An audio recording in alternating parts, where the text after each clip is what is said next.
What if I told you that being an excellent teacher might require you to ignore some of the advice you've been given about self care? That filling your cup isn't always possible when you're standing in front of 20 kindergartners with overwhelming needs. Sarah Tesar said something in our conversation that made me catch my breath. She said, I couldn't stop myself from giving everything to the children that needed me so much. In today's bonus episode, I'm going to unpack the uncomfortable truth about teaching's emotional cost and what we can do about it. This is Solutions Teaching Strategies, the podcast that extends education beyond the classroom. A show that isn't just theory, but practical, try-it-tomorrow approaches for educators and caregivers to ensure every student finds their spark and receives the support they need to thrive. Hey there, welcome to the Friday bonus episode of Solutions Teaching Strategies. I'm Olivia Wall, and if you haven't listened to this week's full episode with Sarah Tesar yet, pause this right now. Go listen to that first. Season 5, Episode 17, it's called Why This Teacher Left Public School But Still Believes in It. It's right below this episode. Go listen to that, and then come back to this bonus content. I'll wait for you. So you heard Sarah's story. 12 years as a public school kindergarten teacher, doing everything right, and still finding herself completely depleted. And here's what I cannot stop thinking about since we recorded. Sarah's decision wasn't about burnout in the traditional sense. It wasn't about admin or paperwork or even the long hours. It was about something much more fundamental. She said her cup was empty because she couldn't stop being exactly who her students needed her to be. And I think we need to talk about that because I'm guessing some of you heard that and thought, yes, that is exactly it. So today I want to dig into 3 big ideas from our conversation that I think deserve more attention. Let's start with what I'm calling the empathy paradox. Sarah described herself as an empath, and she said that in a kindergarten space where needs are so high, it was impossible to not give herself to students the way they needed it. Now here's the paradox, though. The very quality that makes someone an excellent teacher, deep empathy, the ability to attune to the children's emotional needs, the instinct to respond to those needs, that same quality can become unsustainable in certain settings. And I want to be really careful here because I'm not suggesting teachers should care less. But I think Sarah identified something crucial. There are some teaching contexts where the emotional needs are so vast that no amount of boundary, setting, or self-care practices can actually keep your cup full. She tried therapy, she did all the things, and her cup was still empty. So then what do we do with that information? Because most of us listening are not in a position to leave public education or create a hybrid homeschool model. Here's what I've been thinking. First, we need to stop treating this as an individual problem with individual solutions. When Sarah said she realized it wasn't about the system, it was about me, I both understood what she meant and wanted to push back a little. Because yes, it was about her capacity and her needs as a whole human, but it's also absolutely about systems that don't provide adequate social emotional support infrastructure. Sarah actually proposed what I thought was a brilliant solution to her district. She suggested that they storm kindergarten at the start of the year with the same intensity of intervention that they use for academics, but also focused on social emotional needs. The district said no, that there weren't enough resources. That is a system problem, not a Sarah problem. Second, I think we need to give ourselves permission to acknowledge that some teaching assignments, in some contexts, at some phases of our lives, might not be sustainable, even if we're good at them, even if we love them, even if the kids need us. Sarah wasn't failing as a teacher. She was actually succeeding so well that it was draining her capacity to be present with her own family. That's not a personal failure. That's information about what that particular role required and what she had to give. Okay, so shifting gears, Let's talk about what Sarah is actually doing now because there's so much here that translates directly into traditional classrooms. Sarah described building her curriculum around science and social studies themes, then weaving in literacy and math naturally. She gave the example of the apple stand. They wrote how-to books about making muffins and applesauce. Then they actually made those things and sold them, handing out their books to customers. And she said something I loved. They were more proud of those books than they were of the muffins. Of course they were, because the learning had purpose. It had a real audience. It connected to something tangible in their world. Now, I know what some of you are thinking. That's great for homeschooling, but I have standards to cover and pacing guides and curriculum mandates. Sarah taught in public schools for 12 years. She did this work in her classroom too. And her advice is golden. Make change within your classroom. If your kids are having fun and learning, your results are going to be good and they're not going to tell you to stop. I thought I'd give you some ways to start with small integration.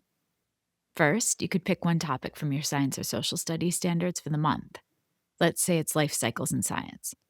Now look at your literacy standards. Can you read books about life cycles during read aloud? Can students write about life cycles during writing workshop? Can you count and graph different stages during math? You're not abandoning your curriculum. You're organizing it around a coherent theme so learning connects instead of fragments. Second, think about authentic purposes for literacy. Sarah's daughters didn't just write how-to books as a genre study. They wrote them to teach their customers something. What if your students wrote persuasive letters to the principal about a real issue in the school? What if they created informational brochures about your science topic for the classroom next door? Third, and this is big, considered mixed skill grouping. Sarah has kindergartners through fifth graders together. And she described this beautiful scaffolding where she'd ask, where are my word writers? Where are my sentence writers? Where are my paragraph writers? Everyone heard the progression. Everyone understood where they were and where they were going. You can do this in a single grade classroom too, because when you explicitly show the progression of skills and let students hear what writers at different levels are doing and working on, you remove so much shame and confusion. The kindergartner who's still writing words isn't behind. They're exactly where they should be, and they can see what comes next. The third grader who's writing paragraphs might still learn a strategy from the word writer about how to spell an unknown word. This is what I would say is Vygotsky's zone of proximal development in action, and it is available to all of us. Here's the last thing I want to dig into, and it's probably the most provocative.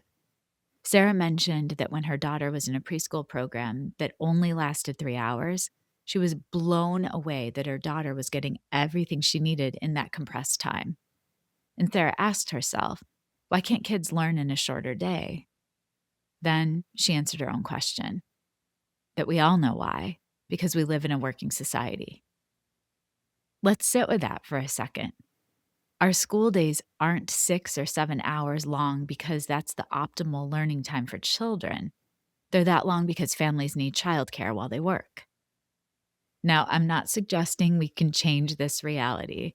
Most families need school to function as childcare, and that's completely valid and understandable. But I am suggesting that we think differently about how we use that time. Sarah's hybrid program runs 12:15 to 3:15, 3 hours. And students are engaged the entire time because the learning is hands-on, integrated, purposeful, and scaffolded to their level. What if we thought about the school day in chunks? What if we acknowledged that there are 3 to 4 hours of truly productive learning time, and then there's the rest of the day, which serves other important functions, like socialization, physical activity, creative exploration, care while families work, but it might not need to be packed with academic instruction. I'm thinking about schools all over the world that have experimented with this and actually implemented it. Intensive academic blocks in the morning when kids are fresh, and then afternoons that are more flexible, more exploratory, more student-directed. Or even schools that build in Genius Hour or passion projects where kids pursue their own interests. Or schools that partner with community organizations to offer enrichment in the afternoons like art, music, sports, coding, taught by specialists while classroom teachers have planning time. The point is, if we can't change the length of the school day, maybe we can change our expectations about what every minute of that day needs to accomplish. So here's what I'm taking from Sarah's story and from this reflection. 1, the emotional cost of teaching is real, and it's not always solvable with individual self-care. We need systemic support, especially for social emotional needs. 2, integration, authentic purpose, and mixed skill scaffolding aren't just for alternative models. You can start small in your own classroom right now. And 3, maybe the question isn't, how do I survive a 7-hour school day? Maybe it's, what do I really need to accomplish in those 7 hours, and how can I structure the time differently? Remember, you are doing important work every day, and taking care of yourself isn't selfish. It's how you sustain that work for the long haul. I'll see you on Monday for a brand new episode with Chrissy Beltran, Buzzing with Ms. B. Join us for a conversation about all things coaching to wrap 2025. Until then, take care. Solutions Teaching Strategies is created, produced, and edited by me, Olivia Wall. Thank you to my older son, Benjamin, who created the music playing in the background. You can follow and listen to Solutions wherever you get your podcasts, or subscribe to never miss an episode and watch on YouTube. Here's my invitation. Grab a piece of paper or open the Notes app on your phone. I'm hoping you'll write down 3 things. First, what's one teaching practice or strategy from today that made you think, I could try that? Write it down, make it specific. Second, what's one systemic support you need that you don't currently have? Not everything needs to change, just one thing. Write it down. And third, who's one person you could share both of those things with this week? A colleague, your admin, a teacher friend, a partner? Write their name down. Then, and this is the hard part, actually share it with them.